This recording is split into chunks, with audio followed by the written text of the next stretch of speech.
So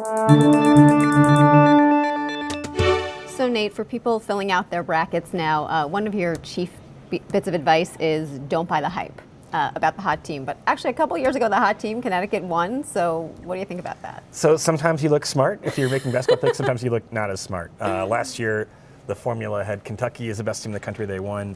2 years ago, though, we were pretty down on Connecticut, who won instead. We had like a 100-to-1 shot according to the model. So you get a few things wrong, and you hope you make a few better bets in the long run. Now your bracket this year has Louisville as the favorite, but not a very big favorite. And you seem to think that the era of the sort of dominant favorite is maybe over. Why? In an era when you have your kids maybe play for a couple of years at most, you have more competitive mid-major teams. You have to win 6 games to win the championship. It's not so easy to come in, even as the favorite, with a 60% chance of winning or something. So we have Louisville with about a 1 in 5 chance or so. Indiana's right behind them, about a 20% chance as well. But it's really hard when you have as much parity as you have now in the college game to expect a team to be a dominant favorite like you might have had with UCLA or UNLV, say, back in the day. Now you think the Midwest is the toughest bracket. What do you think is the easiest? Probably the East. I think Indiana has a relatively clear path, but the East is a little bit soft, where Syracuse is the 4, could give them a tough game. But apart from that, a much easier road than Louisville has in the Midwest. Let's talk a little bit about your model and how it works.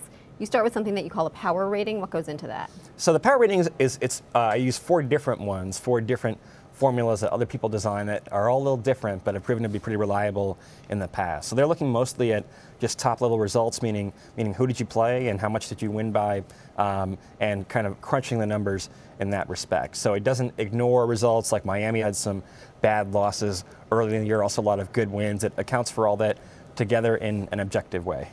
Now, you also add in both the actual seeding as part of the formula and the preseason rankings.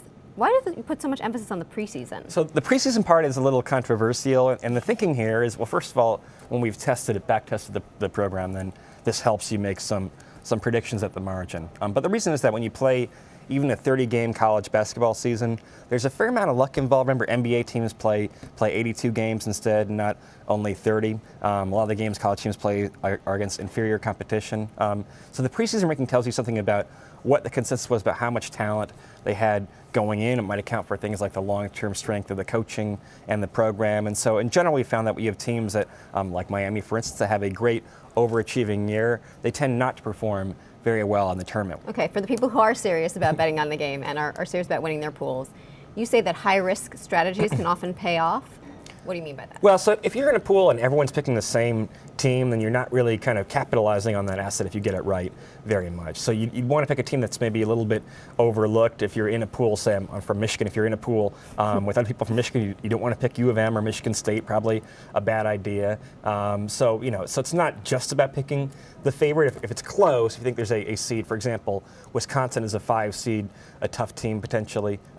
There's someone you might pick if you're looking to diversify your portfolio a bit.